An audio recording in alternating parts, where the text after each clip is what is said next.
नमस्कार प्रणाम आप सबके। हम है आप सबके भाई गीतकार प्रदीप दीवाना। आज नेक्स्ट एपिसोड के साथ हाजिर बानी अपना यूट्यूब चैनल राइटर प्रदीप दीवाना से।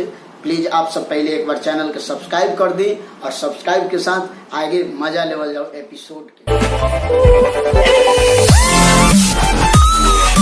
आज के एपिसोड के टाइटल बा मजा आवेला गाँव में साँच कहिले चुनावे में। मजा आवेला गाँव में साँच कहिले चुनावे में। स्टार्ट कर जाओ कि कमी नाही होला भैया मुर्गा अउरी दारू के, कि कमी नाही होला भैया मुर्गा अउरी दारू के। आ साग सब्जिया घर पहुँचे तेल साबुन मेहरारू के, कि कमी नाही होला भैया मुर्गा अउरी दारू के। साग सब्जिया घर पहुँचे तेल साबुन मेहरारू के।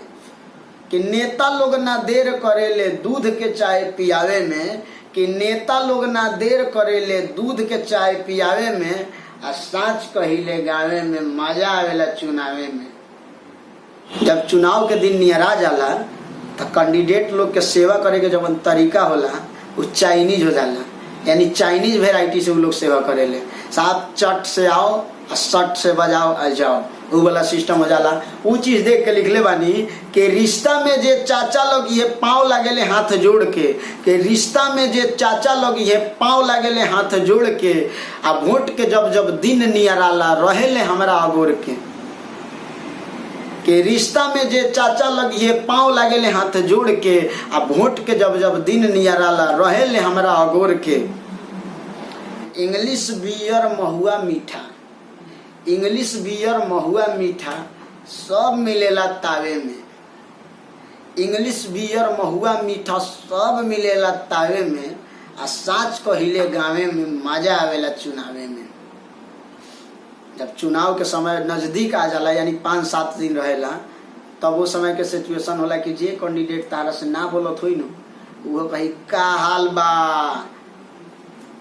तो ये चीज देख के आगे लिखले बानी कि 4 चक्का से घर पहुंचाई मिलब जे कहीं लेट से, कि 4 चक्का से घर पहुंचाई मिलब जे कहीं लेट से। आ बन के जहर लूटे लहर लोग स कैंडिडेट से। ध्यान दीजिएगा कि 4 चक्का से घर पहुंचाई मिलब जे कहीं लेट से। आ बन के जहर लूटे लहर लोग स कैंडिडेट से।